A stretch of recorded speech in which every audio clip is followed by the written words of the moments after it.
welcome you all to our third annual, and I'm going to get it wrong, State of the City's message.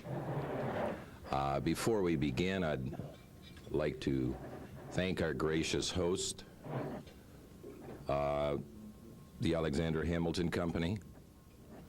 Mr. Headley, Vern Lund, thank you very much. Please. For those of you who are here for your first time, I'd like just to give you a little bit of the format here. I will introduce the mayors and the city managers. And the mayor of the city of Farmington, Mayor Ralph Yoder, will be followed by the city manager, Bob Deadman. They have their choice of standing here, sitting there. I don't know if that's too close for them. I hate to see them get at each other. Then we will also have Mayor Chuck Williams, City of Farmington Hills, and Larry Savage, City Manager. So if we could have Mayor Ralph Yoder, please. I'll stand here. Okay. I'm very pleased to have been invited here this morning, and I'd like to also thank Nick Headley and Alexander for hosting this event on this beautiful spring morning. And did you say you're going to introduce our city manager? You may, Okay. because he will follow To you. introduce our city manager from the tail wagging of the dog, Mr. Bob Deadman. Sit up here with me.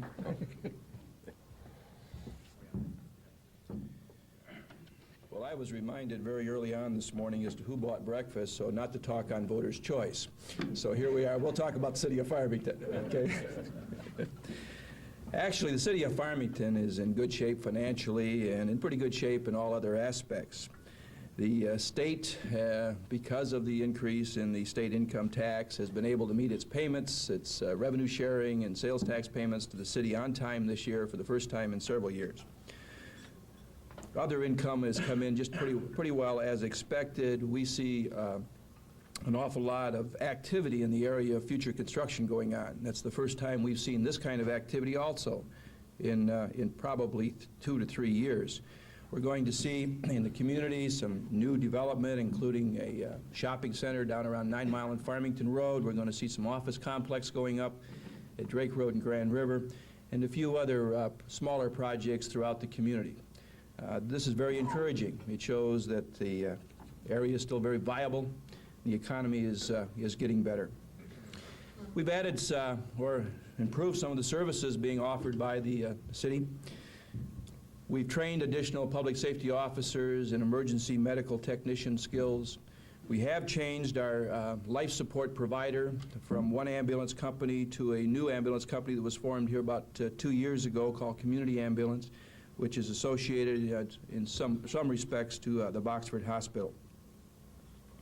We began a neighborhood watch program through the police department. We're beginning to train and establish neighborhood watches on a block-by-block basis in subdivisions in the city. I think we all know that policing problems throughout an urban area can't be left totally to the police agency. We all have some responsibility to report and inform to what we see going on that we think is a criminal activity or at least a suspicious activity. And that's the intent of the Neighborhood Watch program, is to provide information to the police to aid them in policing the community. We've purchased also, I believe, kind of a unique piece of fire equipment for the city of Farmington. We found, because of the size of our community, we really couldn't afford to go out and spend $250,000 to $300,000 for a piece of ladder equipment. So the Public Safety Department found somewhere in the industrial world an industrial ladder that met all of the requirements of a fire ladder, and had that put on a fire truck. Instead of spending nearly $300,000, we spent about $145,000 and got all the potential of what's being offered by the fire truck industry in ladder equipment. That piece of equipment is now in service. We've had the opportunity through the last year to review the condition of the major roads throughout the city, and I'm talking about roads like Shiawassee, roads like Power Road, and Farmington Road north of Shiawassee. We found these roads being constructed, for the most part, in excess of 20 years ago, now need major repair. And so in one case, actually needed to be replaced. The piece of road in Farmington Road north of Shiawassee needs to be taken up and replaced. It is, if you drive that piece, you'll see that the slabs are beginning to separate and slide apart from each other, probably because of base conditions, and there's some severe turns in there, creating some energy forces when the cars make those turns, sliding those slabs. We estimate the cost of that repair throughout Shiawassee, Farmington Road, Power Road be approximately $500,000. The city at this particular time does not have the financial resources to do that work, nor does it have enough debt service left in gas and weight taxes. It looks like that project will be delayed till about 1986. This year also, the city paved its last unimproved road. All roads in the community now have a hard surface on them, some in better condition than others, but nevertheless, they're all paved.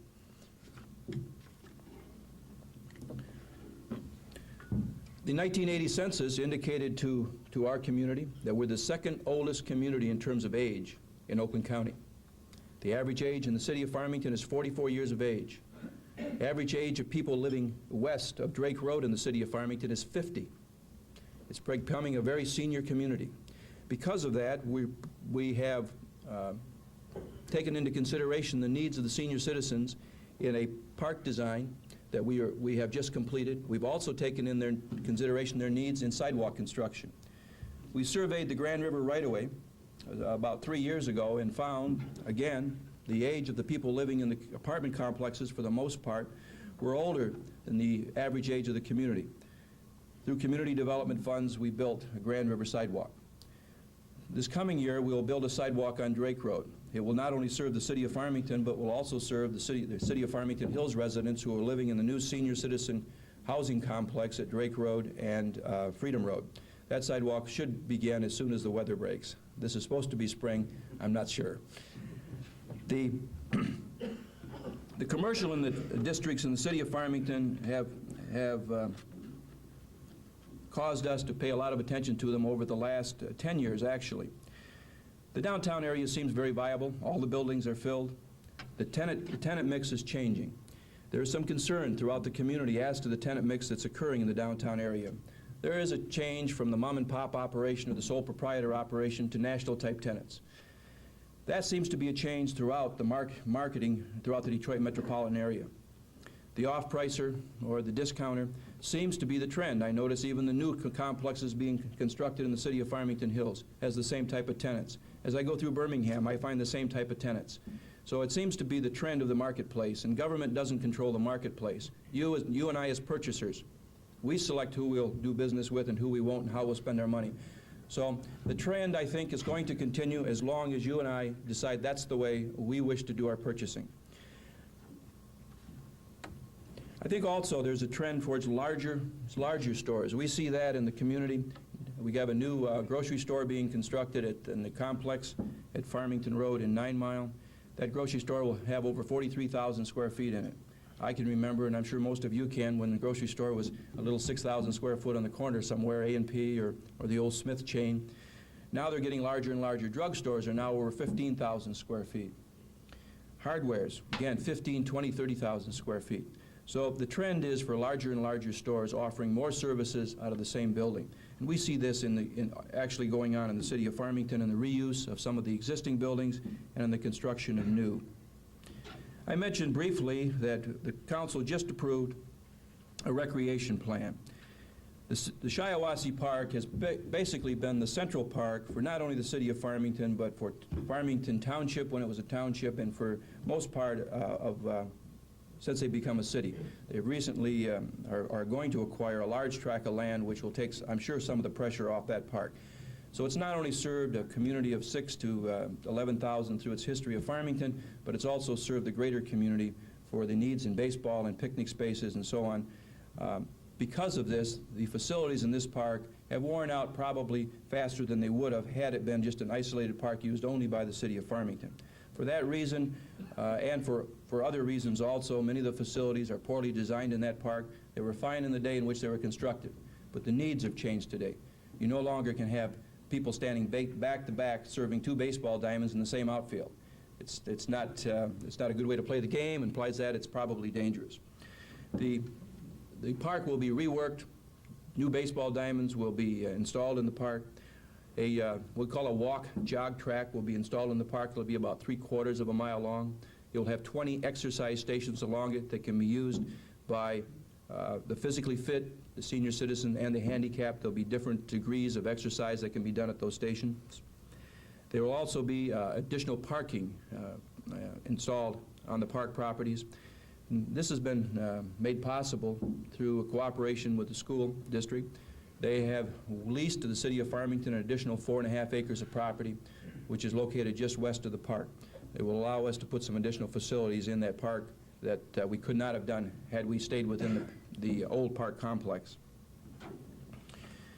There are some other problems that really face all of us, not just the city of Farmington, and I thought I'd briefly try to describe some of these problems as I see them anyway. Oakland County has established a solid waste plan for Oakland County. It's been accepted by the Department of DNR of the state of Michigan. The plan has a price tag of somewhere between $150 million and $200 million. The implementation of the plan has now started. The city of Farmington Hills, Southfield, and Novi are presently disposing of their rubbish in the same landfill area, which has been one of the more environmentally sound landfill areas constructed in the Detroit metropolitan area. We plan to continue to do that sometime into the future. But there will come a day where we will participate in the county's plan, which calls for incineration. They call it waste to energy conversion. Steam will be generated from the incineration plants. One of the complexes will heat the county complex on Telegraph in Pontiac. They're talking to the Wixom plant about perhaps building a smaller incinerator in that area and selling the steam to the Ford Motor Company. But I warn you now that our rubbish disposal rates are going to go up. We presently pay about $3.50 a ton at the landfill site to dispose of rubbish.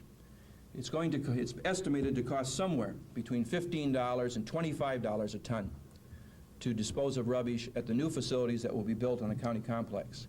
So that's coming into the future. I don't argue with the needs for a better way to dispose of solid waste. We certainly don't like any of the problems that we see nationwide in terms of poorly designed, poorly utilized disposal sites. However, the one we happen to be using today, again, is one of the better designed, and it appears to have no environmental problems. And in fact, they are, at that particular disposal site, they are also participating in waste to energy conversion. Getty Oil has got the gas rights off the methane gas that's going to be produced by the rubbish that's being put in the ground. And as I understand it, there's already gas being produced out there. They happen to be lucky also. A very large supply pipe that goes to one of the utility companies happens to run through the property, so they'll simply tap that gas reserve into that supply pipe and sell that gas off to the utility company. The problem of liability. I think you face this every bit as much as we do as a city. When I first became the city manager of Farmington back in 1971, it was very unusual to have someone sue the city for anything. I was probably surprised. I've been there about 6 months before somebody delivered a lawsuit papers on me as a manager of the community. And I probably didn't get another suit served on me for another 6 months. I probably receive lawsuit papers now at least once a month on the city of Farmington for slip and falls on sidewalks, for automobile accidents, over design of road, for people who have got injured in the park. And quite frankly, many of the lawsuits are for incidents that didn't even occur in the city of Farmington. It's just a shotgun approach. But we have to defend them. We have to go to court. We have to spend your dollars to defend these cases. I'm sure this problem is many-fold larger in the city of Farmington Hills just because of their size. I just recently returned from a legislative conference in which the Attorney General of the state of Michigan addressed this problem. He indicated when he became the Attorney General, I believe his statement was there was one pending lawsuit against the state police. Today, the pending lawsuits amount into the billions of dollars against the state police. The same is true of the State Highway Department. You and I, quite frankly, cannot afford to allow this situation to continue. It won't be long that practically half of your reserves, the money that I shouldn't say your reserves, the monies you spend on government may be spent in litigating and paying off these suits that they continue to build at the current level. We need some legislation that clearly identifies what our liabilities are as a governmental unit. You need that legislation also, I believe, as a business. You're being sued probably as often, especially if you're manufacturing a product. You're probably being sued as often as we are.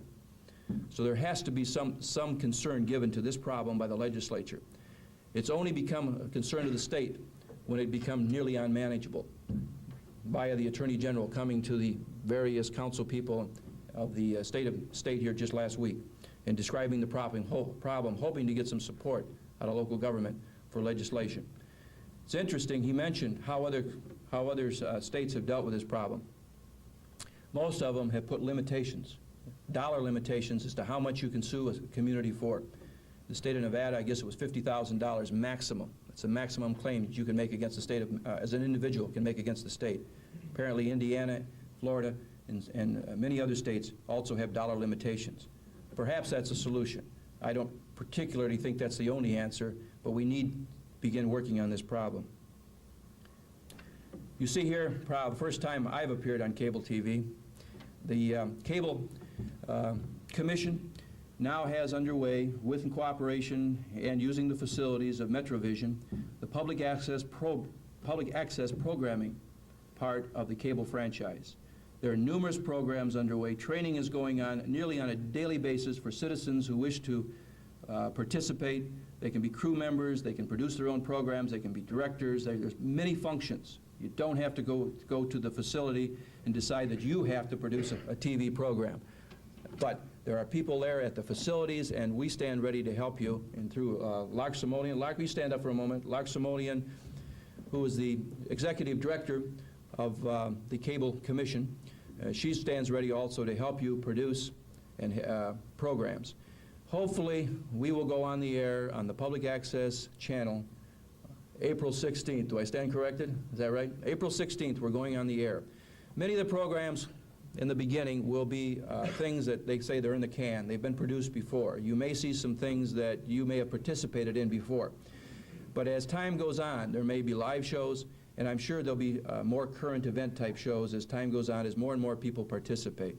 I was out to the facility. It's just bustling with activity. So I'm sure there's going to be many, many shows. Hopefully we'll be on the air anywhere from 2 to 4 hours per day, and perhaps even longer as the program mix is added to.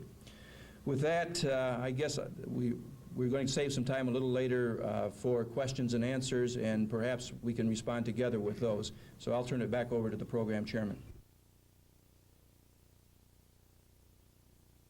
Along with that discussion is the possibility and the necessity for an additional interchange off 696 in the Drake Road vicinity. We would like to have that, or at least I would like to have it. I'm not joined by everyone else on this proposition, but to take it as far west as we possibly can. Now, there are some technical considerations why we can't put it in very far west of Drake Road, and that is the feathering that is required and the laneage marking for the big interchange of 696 and I-275 to the west. So we've got to stay away from that. This is what we are working on, the siting of that interchange. We think we have talked with the new highway commissioner Pitts. We have talked with several people in the county, and I think that everyone agrees to the need for that. We've got to be very careful in the siting of that because we have some high caliber residential construction or residential use in that area. It has not been scheduled in terms of time. There, and I don't know whether you all know, but the State Highway Department, who is working now on the 696 Huntington Woods stretch, to fill the gap there. We'll be putting in 3 lanes each way. We only have 2 here, so approximately 88 or 89 in that general area, 696 through Farmington Hills, or from the lodge actually to the 275 interchange, will be 6 lanes road. It's our feeling that when that lane is added, that is the opportune time to discuss the interchange and can be made a part of that construction. That will be financed by interstate money, which is 90% federal, and it is feasible. Our big problem is citing that sufficiently far in advance that we can avoid the situation where we lose a good site by development. In fact, we're almost too late now. We are now talking with developers that are developing at the present time in some of the options we have. To a certain extent, an interchange is an advantage to a developer. So it is possible that we can work with those developers, maybe have them curve their plan a little bit so that we can site an interchange in there. But we've got to move at least, even though the construction is some years down the line, move to see that we have this properly located and that the development takes place in a way that will not preclude the location of the interchange.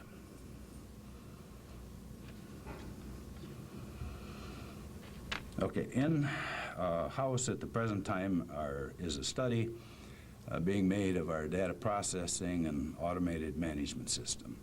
This has been going on for a number of months. Our charter requires that every 5 years a management audit be made of the city, and in this particular study we have coupled the required management audit with a very detailed look at where we should be in automation. We've kind of grown up as Topsy. We have several service bureaus that do work for us on payroll, vehicle maintenance and inventory, our general ledger, budget accounting, and these we felt should be studied to, particularly with the advent of the micro or the personal computer, which has kind of thrown a different view on the mainframe and the minis, that an integration, a study of this type would give us the proper integration we have, cost it out, and the contract for the study actually requires specifications for the equipment and the implementation of the recommendations that might be approved by the council. We are just finishing up on the Spicer property. Just switched the subject on you. Our project was approved. Our request for grant from the Board of Trustees of the State Land Trust Fund places us 18 in priority in a series of 42 different projects that they are funding this year. We had to come up with more money on the local share in order to assure their consideration. We are approved for a grant of $1,200,000 towards the $2 million purchase price. The $800,000 that the city must put up has been reserved out of the capital improvement fund. So we're set to go on that. There is, the law requires that the Board of Trustees submit to the legislature in January of each year their recommendations for projects to be funded. That list has gone in, and an appropriation bill has been introduced to fund those projects. So we expect to hear shortly. We renewed the second-year option. As of March 1, we have an option that runs on the property now to March 1, 1985. All of the money paid on the option goes towards our share of the purchase price. There will probably be, in the near future, some capital money expended, or requested at least, in the Spicer property. That money will be primarily for security purposes, There may be some additional parking required, but the full development of that as a recreation area will probably be preceded by a citizens committee studying and recommending to the council. We do not anticipate an active participant-type recreation area for the Spicer property. It'll probably be more passive, maybe a nature interpretive center, nature trails, that sort of thing. But that will come up at a later time. Now, I'd just like to mention some of the problems we have in funding this. At the beginning of the year, in the capital improvement fund, we had about $1.5 million, a little over $1.5 million dollars. We now have $187,000 that has not been committed. The two projects, the $500,000 on the 2-mile stretch of paving in that area, took $500, and the out of this year's budget, the Spicer property took $600,000. So there's $1.1 million out of that $1.6 million. We've also had some drainage work and some of the other things that we did out of the capital improvement fund that brings us down to $187,000. We are in the process now of preparing our budget for fiscal '84-'85. Prior to that, we're attempting to get a handle on this year's capital improvement program. In my opinion, it's going to be necessary, in addition to our operating levy, which we take pride, and I say pride, I think it's a dubious distinction in some way, that we are the lowest millage, have the lowest millage of any city in Oakland County. We have for 2 years lowered that millage. And last year, last year was the first year that we developed a comprehensive capital improvement program. Last year, there was a recommendation by staff to add a mill for capital improvements. The council was persuaded that, or the majority of the council was persuaded that that was a logical and reasonable thing to do. We went through the public hearings that are required under truth and taxation, where we give notice that we're going to raise the tax and what percentage of an increase that was. We held a public hearing on it, and even after the public hearing, the council had felt that this was the proper thing to do. And generally, you adopt your budget a week after the public hearing because something may come up in a public hearing that you have to change your budget. You have the opportunity to do that before you adopt. But at the adoption, we had a number of people come in all against any tax increase whatsoever. The council was persuaded, rightly or wrongly, that they had to consider that objection, and the one mill was eliminated. In fact, we rolled her back a little further than that one mill to where it actually amounted to a tax decrease. We actually had a decrease last year, even with the additions to the tax roll. We had a decrease in the state equalized value, so that when you made the same levy, you were actually getting less taxes. We were able to get through this year without any substantial impediment in our program. As I indicated, the two projects we did have, fortunately, the $1.1 million for those the Spicer property and the 2 miles on 12 Mile Road, but we are down to a very insignificant balance in the capital improvement fund. We're looking at financing the debt service that was created by construction of the Cadell Drain, a new police station. We've got a major road project that has been on the fire for a number of years, the widening of Orchard Lake from 696 south to Grand River. We keep pushing that off, or I guess the county keeps pushing that off. There's always a higher priority somewhere else. We've got to see what our data processing expenses are going to be. That will definitely be an expense. We have some very urgent needs in the drainage area. Now, it isn't so much at this point in time the construction of drainage improvements, but the master plan that we had prepared a few years ago on drainage indicates that the best way to handle our drainage problem is through detention and retention ponds, where we have a high runoff period and a short stretch of time, that we catch that water in detention ponds, release it over a period of time so it doesn't all crest at the same time and come down through the town. We have a similar situation in this instance as we are in the siting for the interchange on 696. We've got to do it now. The plan locates those sites, but if we drag too long, those sites will no longer be available. So we do have an annual bite of this acquisition that we should take as we can, and this would come if we had a sufficient financing in the Capital Improvement Fund.